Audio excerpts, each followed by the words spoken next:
I love the Metroid games. I find them streamlined, atmospheric, and they have really solid world building. This video focuses on Metroid Prime, but the concept of upgrades applies to Metroidvanias in general. By the way, I'll use the term search action interchangeably with Metroidvania, so there you go. We'll look at world design, key items, and the game's development, then close by looking at Metroid's legacy as one of Nintendo's long-running, yet still niche properties. Does Metroid need upgrades? The answer is yes and no. Sorry, it's true. In my Mario video, I talk about the platformer rewards of health, power-ups, and progress. It's worth a look if you find this stuff interesting, but there's a difference here. Power-ups are temporary, upgrades are permanent and incremental over time. In this genre, key items recontextualize previous areas, meaning controls get more complex while the game expands. Most games involve expansion. If a game doesn't expand, the player feels they mastered it and loses interest. Expansion happens along a spectrum of scale and skill. On the scale side, growth happens within the game. On the skill side, growth happens within the player. In Metroid Prime, there are scale upgrades, like health and ammo expansions, and there are skill upgrades, like the key items that let the player attack differently, not just attack more. Before I continue, I want to give a huge shout out to Kiwi Talks for his interviews with the Retro team. I would not have been able to write this video without them. So if Metroid didn't scale ammo and health, how would that affect the feeling of player progress? To answer that question, we turn to lead designer Mike Wicken. You know what gameplay ramping is? So gameplay ramping, you start off low, limited skill, and the intensity of the game progresses as you go up. Simple ramps are things like the number of enemies, the size of health bars, and attack power. It's more complex to adjust AI behavior, enemy speed, or swap the kinds of enemies that appear, but all these things contribute to a sense of difficulty. The Prime team recognized this by releasing tension after getting key items. There's another form of ramp called stairs, right? So that means a stair is, I start off here, I go up to the boss fight, I fight the boss, I get the cool thing, and now I proceed to the next step. Another boss, get the next thing, next step. Now, that's not quite what we did with Metroid, and this was kind of the genius with Metroid. The problem with this traditional stair-step method is the intensity stays the same after you get the pickup that increases your power, right? Now I'm doing this cool thing, and now I'm fighting all the stuff, new boss, fighting all the stuff, What we did was we would start off low, slowly intensify like a traditional ramp, hit the boss fight, then we would let off tension. So it would go back down again a little bit to give you time to play with what you've picked up, right? To let you enjoy it for a little bit. You're like, oh, cool. Yeah, I've got the, super missile. Oh, suck it. Boo. All that stuff. And as a player, it's very invigorating, right? We didn't make it easy, but we let off the intensity and the pacing of the conflict after you pick up a weapon. So let's look at a follow-up question. In Metroid, do upgrades make the game easier or deeper? And the answer is still nuanced. When an upgrade scales a character to make them stronger, that technically makes the game easier. When an upgrade expands the player's moveset, that makes the game deeper, and in some ways more challenging. But only some key items make the game deeper, meaning we have to look at what the team called the pillar of exploration. I build along fundamental pillars, right? I'll pick three pillars. This is what the game's about. Everything that we do for that game has to support as many of those pillars as possible, right? One of the pillars for Metroid Prime series was exploration, right? None of the pillars was shooting, right? So shooting was just something you did while you explored. I didn't hear Wicken share other pillars of Prime, but this statement is revealing. If exploration is the pillar, it makes sense that key items are mostly that, keys.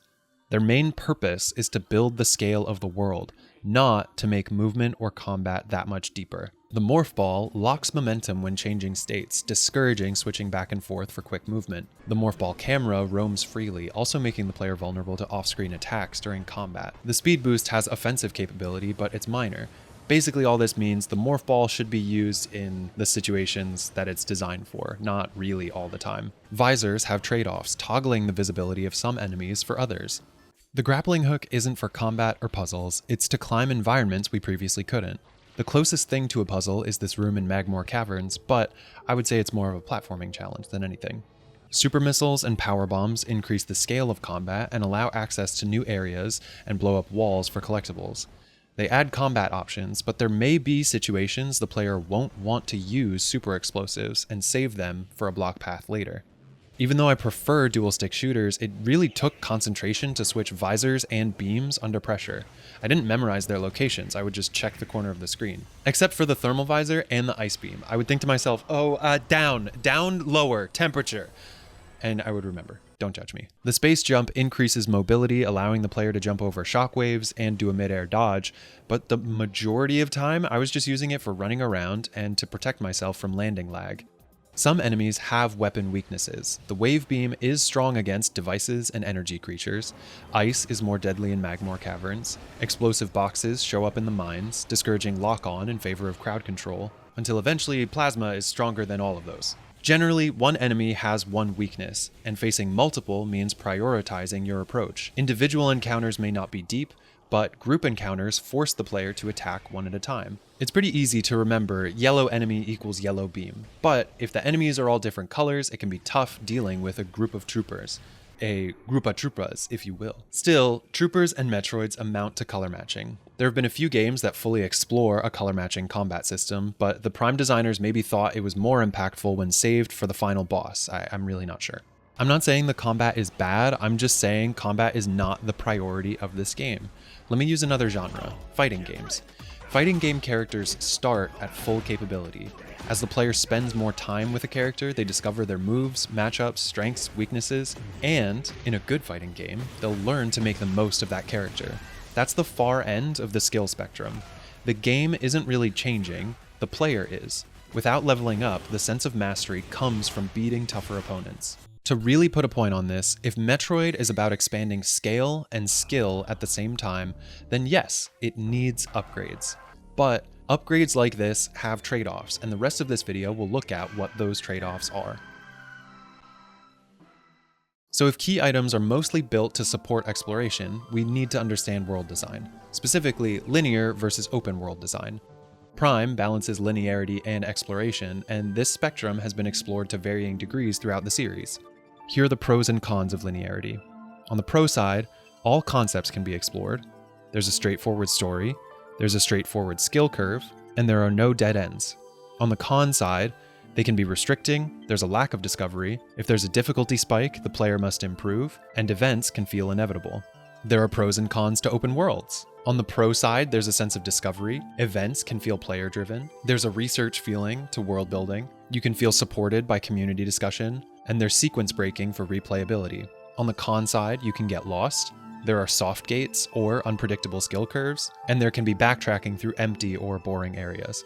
Players prefer these based on what they value in games. I mean, sometimes they're just in different moods. And an open, interconnected world is harder to develop than a series of linear or separate worlds.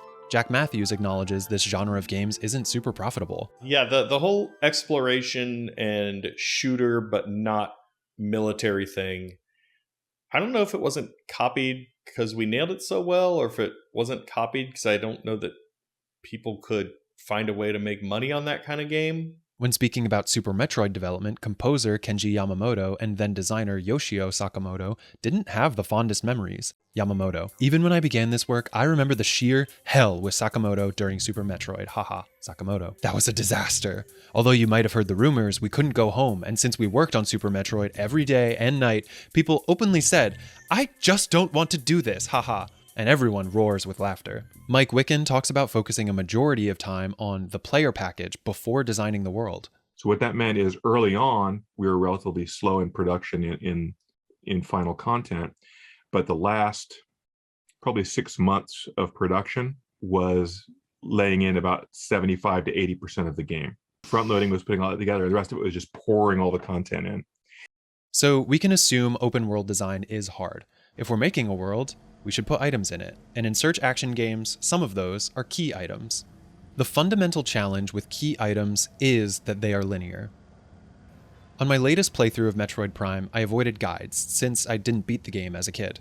I wanted to see how the game design would push me forward, but there came a point where a hint said I needed the grapple beam, even though I remembered the grapple hooks from the introduction. This put me at odds with the game, because I wasn't sure if the item was supposed to be much later in the intended sequence. If I know what the item is, but I don't know where it is, I tend to feel impatient.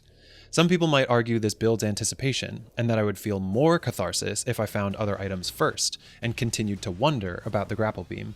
Eventually, I would get the grapple beam and be like, oh my god, finally! Which is what happened, and maybe that's the nature of anticipation, but because the game says grapple beam, the only logical question is, where is the grapple beam? Not, what is the grapple beam? For me, the second question is more interesting, but only applies to a first playthrough. The most interesting question is, how do I cross this gap? And that's why I try to avoid spoilers for search action games, because abilities are often in the trailer. The trailer will remove a sense of mystery from your first playthrough, making key item collection feel a little more like a checklist than a puzzle to solve. And I'm not talking about just a lack of mystery, I'm talking about a lack of flexibility. If the game suggests or confirms an optimal order, I will look for a guide that tells me the correct order instead of wasting my time bumping into locked doors. So if we're making a search action game and we decide this is a terrible design flaw, there are 3 ways that we can make key items flexible. The first one is complicated, but it goes like this. The player gathers keys that can unlock multiple types of doors. For example, we have a world with item X, item Y, and item Z. Then there are locks X, Y, and Z. But there are other locks called XY, YZ, and ZX. If we want branching paths, we could say item X unlocks door X as well as XY and ZX because they all have X's. If we want more linearity, we could say the player can only unlock a door if they have all the matching keys they need. It's a little convoluted and might work better with a number system or a color system.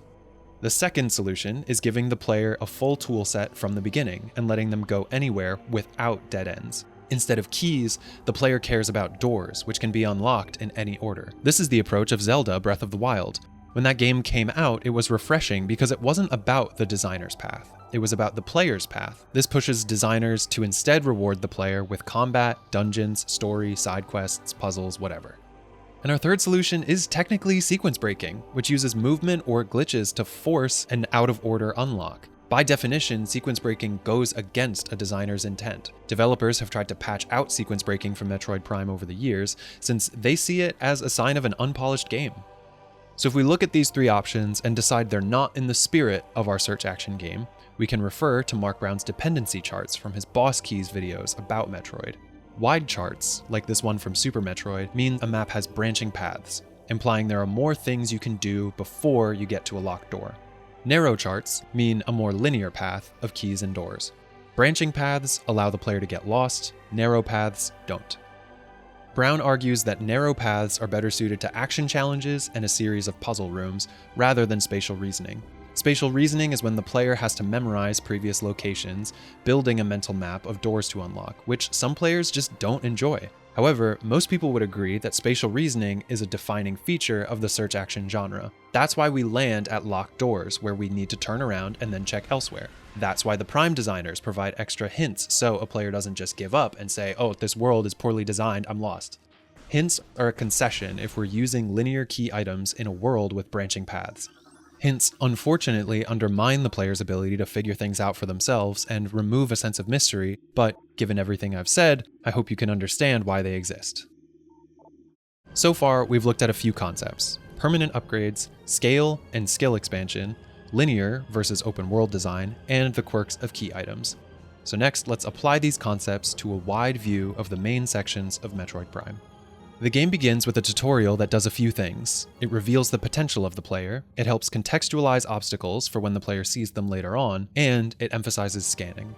Seeing the potential for the player builds the anticipation I spoke about earlier. Some people, like me, might find this frustrating, but it's not all bad because the player will gain abilities that are not in the intro, meaning the scale is bigger than what we might initially assume. And the intro isn't the issue, my issue was more with the hint system that seems to disregard the stuff that the player would most likely remember from the intro.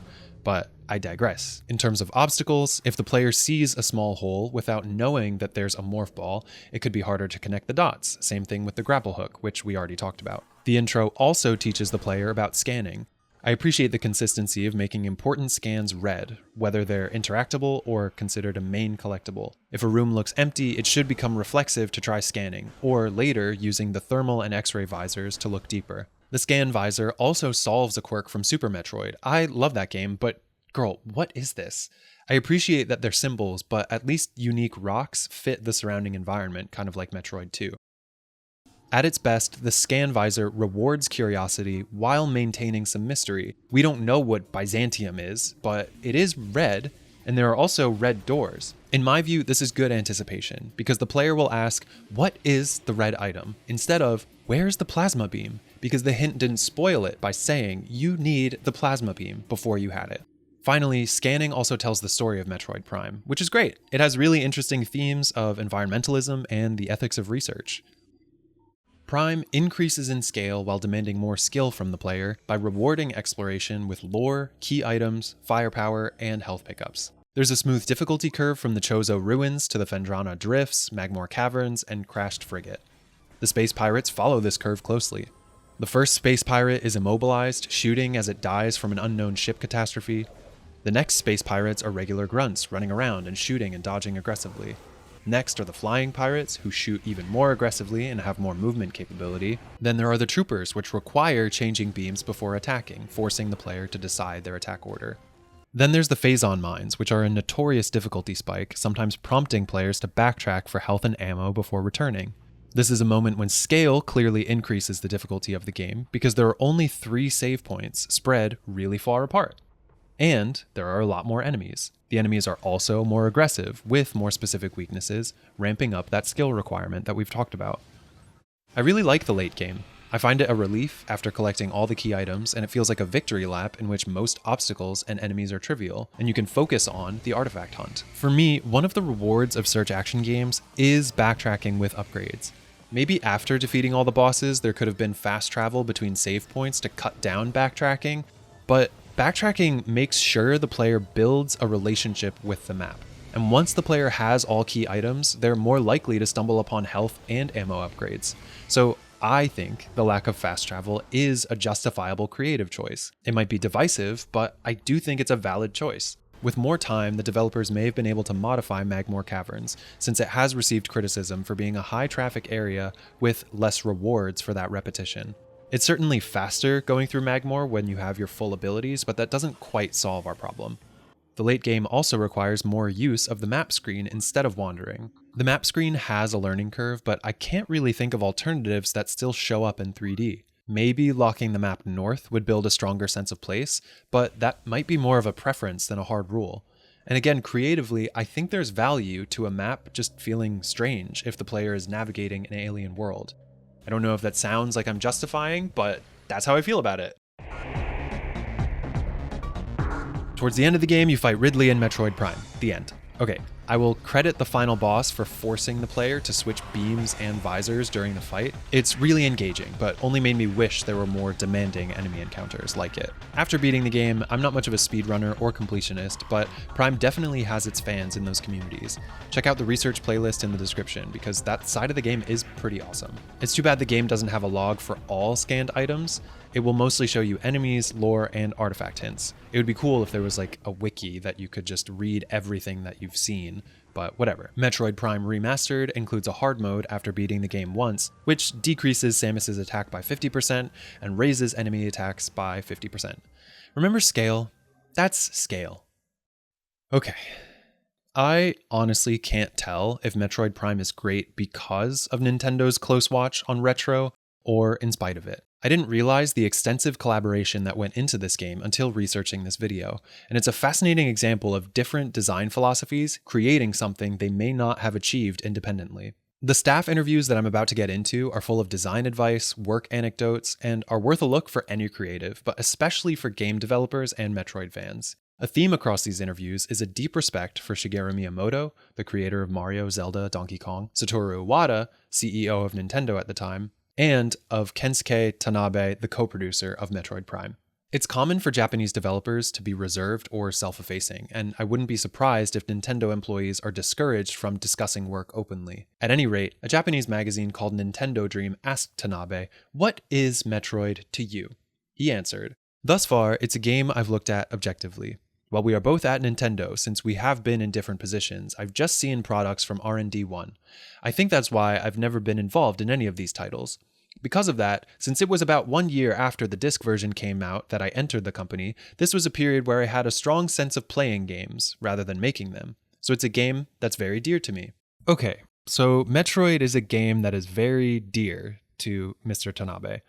The interview reveals a lot of his mindset at the time. He goes on, "When this work began, the truth is I was very anxious. I had personally not made a first-person game, and furthermore, speaking of Metroid, it had been made last year's holiday sales showpiece.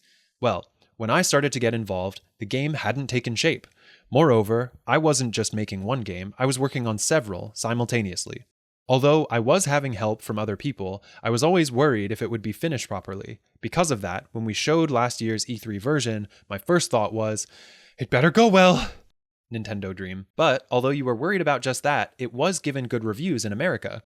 Tanabe. That was my happiest moment." Listening to the Retro developers, it sounds like Tanabe was hands-on, but borderline wasteful in the amount of work that would get scrapped during development. It was certainly very challenging for the Retro Studios team to be in this position of work on this feature. Tanabe comes in and changes, half of it. Work on this other feature. Tanabe comes in and rewrites it from scratch. Work on Pirate Planet. He rearranges it totally. Work on Dark Samus. Totally changes the battle, right? There were even moments of deep confusion when the Retro team pitched ideas around Samus as a bounty hunter. As Brian remembers it, Kiyo, who was one of the translators, boiled it down very well in the assumption that our Japanese partners had of Samus, that she was not doing it for the money, she was being very altruistic, and I think he rolled out the term motherly. She was caring for people. What she was doing was literally out of the goodness of her heart, because she deeply cared about humanity, which was as far away from Boba Fett as you can get. I never would have equated Samus with the definition of an altruistic motherly influence, given that she had the title of bounty hunter. We were just looking at Kiyo as he was describing this like, are we even on the same planet? And there's this anecdote from Mike Wicken. During the early design phases of Prime 1, what would it be like if Samus had a bug's head? And at the time, I remember going back to our office and saying, switching heads? What does that have to do with Metroid? He wasn't asking if she had the head of a fly. He was talking about the mechanic of altered perception as a whole. And from that, the visor system came to be, where Samus could see different things with different visors and use that as a puzzle-solving element. But here's the thing, Nintendo values prototypes, and generally speaking, Western development values documents. Pitching games to a publisher often involves paying for a prototype yourself, or pitching a huge document and waiting for a legal team to clear the potential of a project before even starting with a prototype. Retro engineer Jack Matthews says there's a culture of distrust in Western business that led to this approach in games. When you're going to do a prototype, they want to do an entire long-form agreement of the entire game, get that done with their legal departments to make sure that the game is gonna happen before you start the prototype. And so what that ends up doing is it ends up negating a lot of what you're doing in the prototype anyway, because you still have to figure out how much the whole thing is going to cost for this thing that you really don't know that much about. Again, unless you do all this upfront prototyping work, which is money that you ultimately never recoup, or almost never recoup. Because the way financing is done in video games for any independent developer is essentially, it's like a book deal. You're borrowing against royalties that you may or may not make. So there's a chance that this was a miscommunication. When Retro submitted work, they thought they were following a solid design plan, while Nintendo thought they were receiving prototypes and considered it normal to keep trying new things. Michael Kelbaugh became the CEO of Retro in 2003 and had extensive experience with Nintendo. He said this about their partnership. It's not a typical developer-publisher situation because Retro is Nintendo, and we are constantly held to that same bar that EAD is held to, that all of the Japanese developers that make Nintendo games are held to, constantly. I really want to stress it's a team effort. It's not Retro's ideas and NCL's ideas. It's really, how do we make the best game and how do we utilize everybody's skills to do that? We don't consider ourselves a Western developer. We consider ourselves a Nintendo developer. We just happen to be in Texas. Understanding Nintendo's design philosophies, what they care about quality is absolutely powerful, because if you approach a Nintendo title with the Western style of development mentality, you will not succeed. Every little pixel counts, and that is much different from the way Western developers develop games. Retro and Nintendo are diplomatic and humble when discussing Metroid Prime, but there's no escaping the fact that making this game was difficult. We were at E3 as the first year that we were demoing Prime 2. We were, Mark Pacini, who and I were in the break room sitting down. We had been on the floor watching people play and enjoying that a lot. And suddenly our Japanese partners that we were talking with, they stiffened a little bit, and we turned around and there was Mr. Iwata. Mark and I had never spoken to him. He had just really come on recently. And he bowed deeply to us and said, "I want to personally thank you for all the hard work that you put into this demo. It looks amazing." And wow. Yeah, I had just come from another publisher where you're not going to get a comment like that out of the CEO. So we were both taken aback, really. But that was the kind of person that Mr. Iwata was, and we had a number of exchanges with him over the years. You could tell he was always at the next level. He and Mr. Moto were just the perfect team. And his, Mr. Iwata's background as a developer in the trenches, he knew what it was like. He knew what we were going through, and as our Japanese partners would remind us every now and then, one of their favorite sayings was, "The artist must suffer." And Mr. Iwata knew that suffering. He knew the hard work of being a developer, and we respected him at a level I don't think I've ever seen a development team view a CEO at. I mean, he was just he was literally our patron saint. In another interview, Jack Matthews said the following: "The sad truth is that the secret of Retro's success story was starting with 120 talented people, laying off almost half of them, then laying off almost half of them. This resulted in a team of top-notch people who really had something to prove. There was a lot of emotional damage to unpack from that after Prime 1 shipped, and I applaud Nintendo for seeing that and making sure that the studio didn't implode. Fortunately, a lot of the designers stayed for Prime 2 and 3 because it sounds like there was less crunch after Kel Baugh and new producers took over.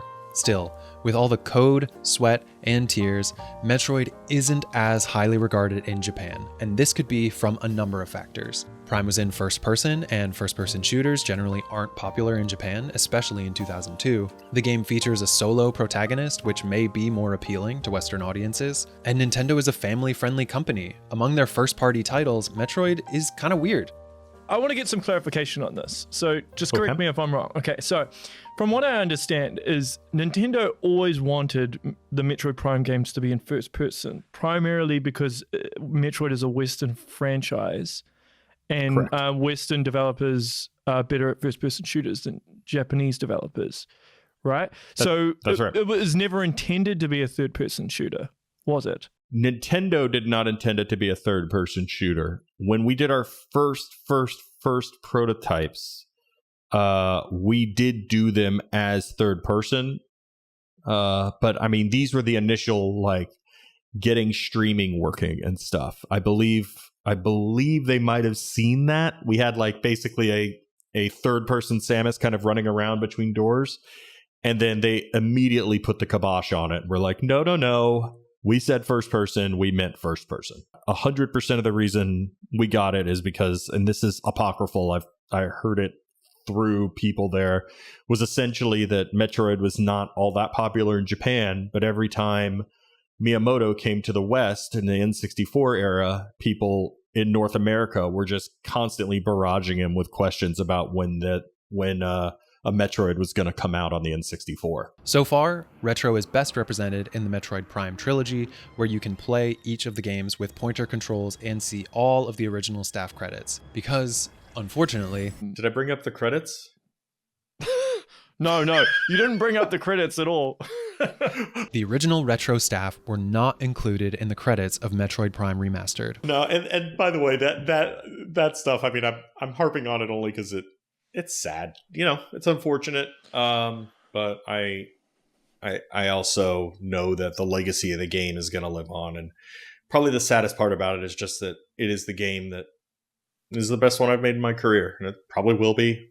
And I'm so insanely proud of it. But I will say I'm really proud of everyone that worked on the game, that made the game, and that paid such a huge amount of respect to it. And and put their love and their heart and their soul into it. Considering other HD remakes like Zelda Skyward Sword included original staff, the omission shows a lack of appreciation for, and maybe even exploitation of the original staff. Nintendo and Retro remain on good terms because Kensuke Tanabe remains involved with Prime 4, but withholding credit is just sad, especially when a team created something on par with Super Metroid in terms of quality and influence, which finally brings us to the legacy of Metroid. Indie developers ensure search action remains a popular genre. Developers influenced by Super Metroid and Castlevania Symphony of the Night have been iterating on the genre and each push it in the direction that's most interesting to them. There is no perfect search action game, just games with different priorities. But generally speaking, critics and game developers love the open world approach. Some of these games have key items, some don't. Some have fast travel, some don't. Some have permadeath, some have more cutscenes, some have expansive movement, some have expansive weapon upgrades. I think you get my point. Metroid is popular, but it's nowhere near Mario or Zelda. If we look again at the spectrum of linear to open world designs, the Metroid series has trended toward linearity over time. If the market for difficult open world games is perceived to be smaller, there will always be a financial pressure to make the game more accessible, and in the case of Metroid, probably more linear. Metroid Dread is somewhat open, but Mark Brown has another great video about one-way doors throughout the game that are there to guide the player forward.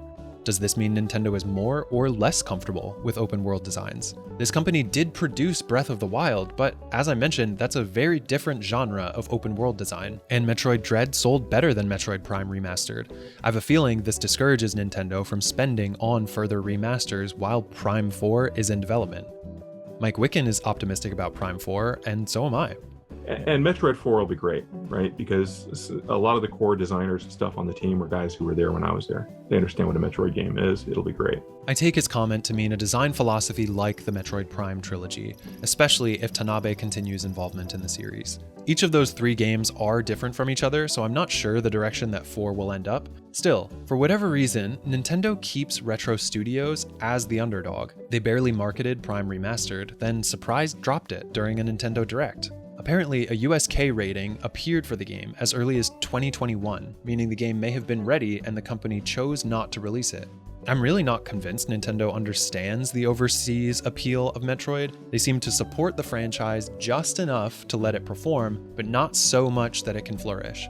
They outsource mainline titles and produce spin-off ideas like Metroid Prime Pinball, Galactic Federation Force, and Metroid Prime Hunters.